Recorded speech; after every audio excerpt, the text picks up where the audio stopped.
Hi, everyone. Welcome. I'm so glad to be here. My name is Matt, and I'm a senior product manager at Atlassian. Today, I'll be talking about influencing without authority and giving you practical tips on how you can do it. We all know how important of a skill set this is as a product manager, so let's get into it. Before we begin, though, we need to first have a shared definition of what this even means.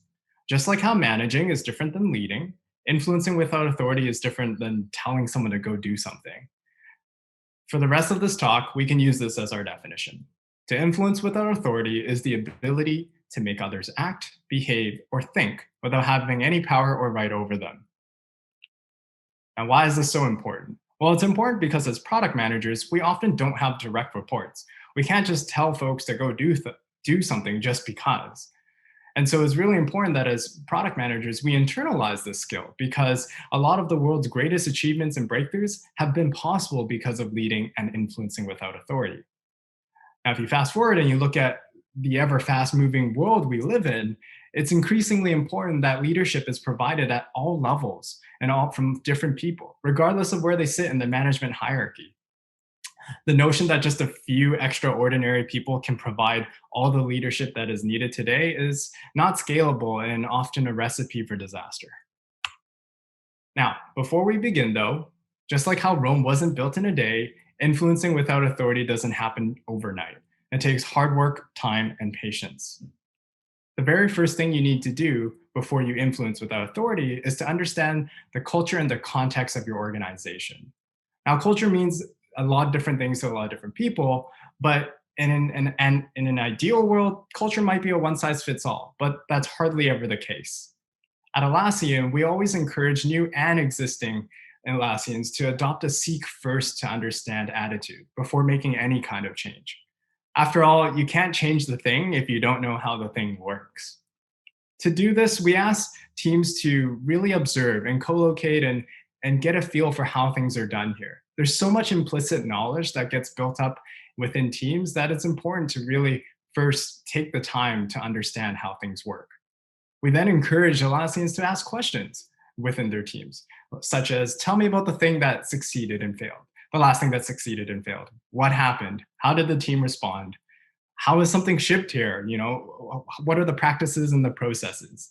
And how do you decide what you're building next, for example? Now, once you've understood the culture, you need to understand the degrees of separation.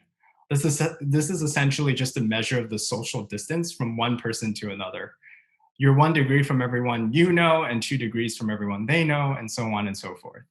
As you can see here, as you go further out in your degrees, it becomes harder to influence. It's often easiest to influence those that you work with on a day to day because you often share the same context and the same mission. So it's easier to make a lot of quicker decisions, etc. Now, let's recap. Before you start influencing without authority, you need to first understand the culture and context, observe how things work and ask questions. And then you need to understand the degrees of separation. Know how far you are from the thing or the person you want to influence. The further away they are, the more time you're going to have to spend to build trust and equity with that person. Now, at Atlassian, there are a couple different plays we use internally to practice our influencing without authority. Now, none of these are mutually exclusive. In fact, a lot of our product managers will go from one to the other, so you can kind of think of it as steps.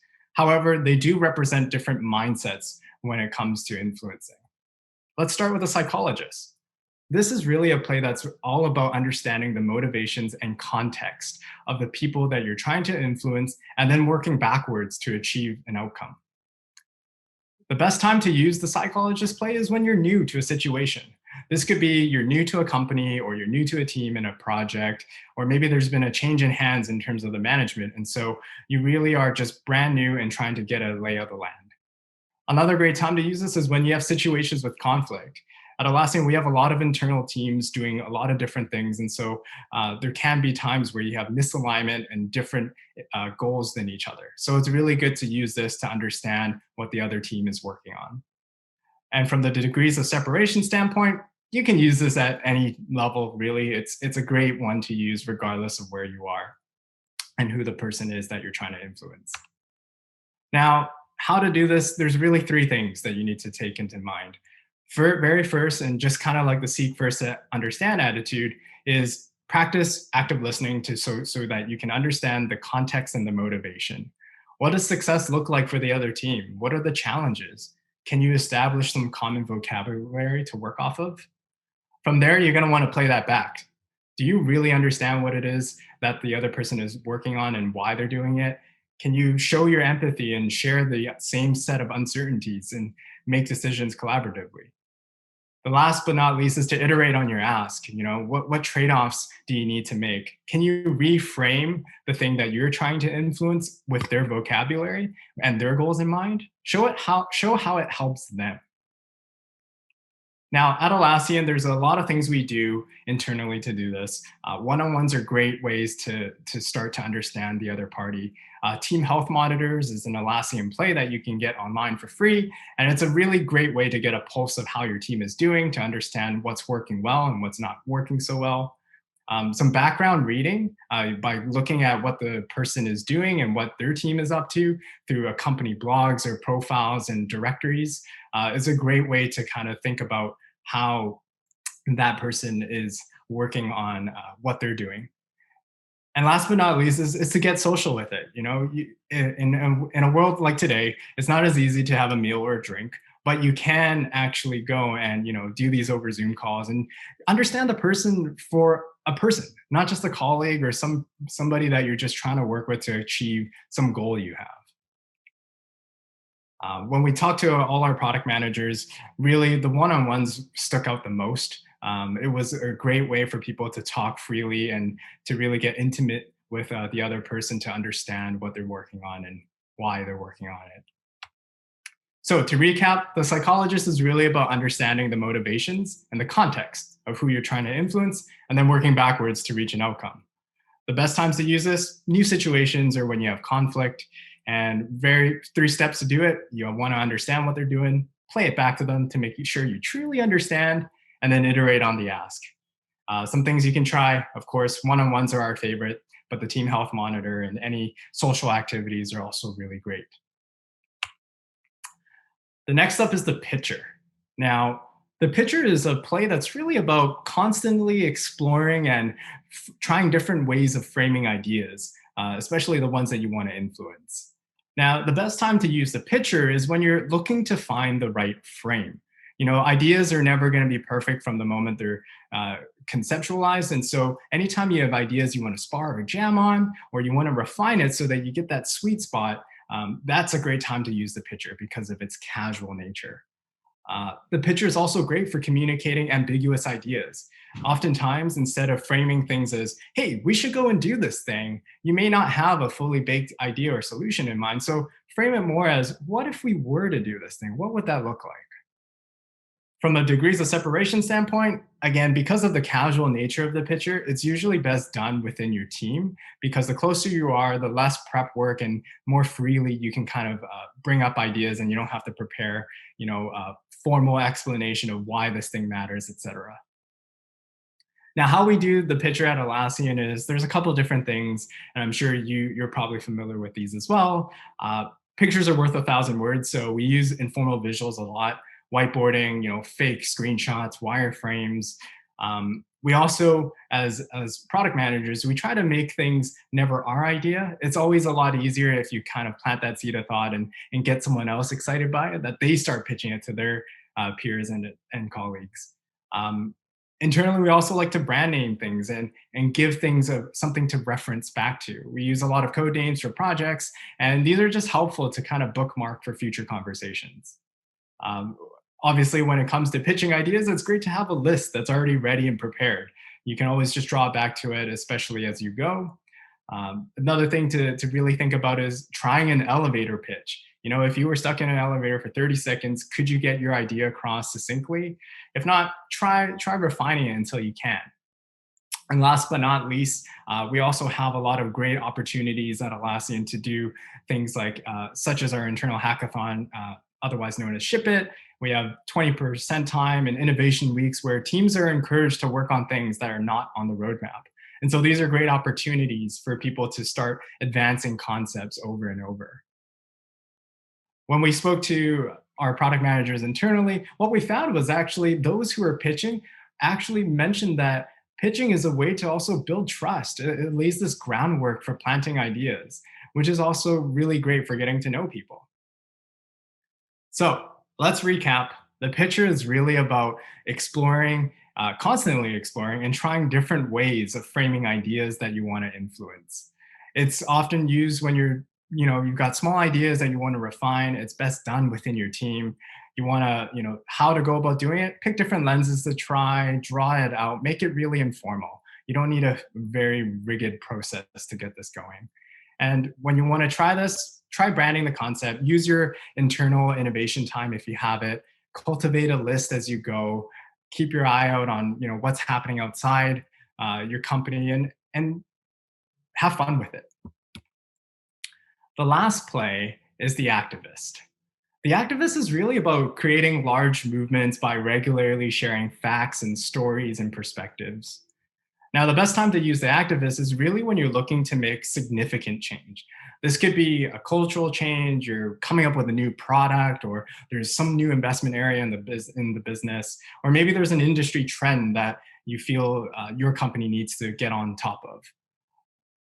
When it comes to the degrees of separation, this is a great play to use when you have to influence those that are really far away from you. Now, oftentimes this means that you're going to have to do the necessary homework to make sure that you're prepped and ready to go, because you need to have your evidence and your facts straight usually. How to go about doing this? Well, practice repetition, but be aware that there are things such as good repetition and bad repetition.